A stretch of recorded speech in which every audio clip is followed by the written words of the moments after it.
Okay, here's your slip knot for starting most of your projects. So you can start it close to the end, or you can start it anywhere along the middle. But what you're going to do is you're going to make a loop. So you've got one end over the other end, and usually I do long end over the short end. So here's my short end. And then what you're going to do is you're going to place this loop on top of your long end. So you've got what would be a knot. Then you pull this strand that's coming out of the ball through your loop, and you create your knot right here, and then hold onto these two strands, your long end and your short end, and pull tight. And there you've got your slip knot, and that will just slip right out when you pull on your long end. So you could do that close to the end here for a short tail cast on. You're going to make a loop. You're going to put the loop on top of the yarn.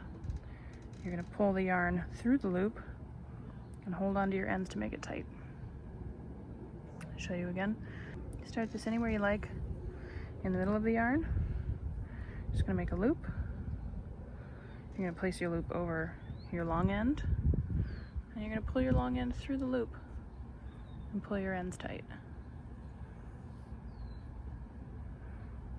And then when you tighten it down, that's what you put on your needle. You're going to make a loop, place the loop over your end, pull your end through the loop, and tighten it down.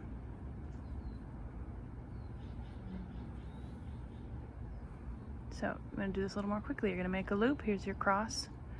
And then you just reach through and grab your long end, pull it tight, and tighten it down. I'll show you again. You're going to make a loop. Here's your cross. You can see the long end is over the short end. You can just reach through and pull it tight. You make a loop. You pull your long end through the loop and you pull it tight. You make a loop. You pull your long end through that loop and you pull it tight. And then this is what goes on your needle tip. There you go.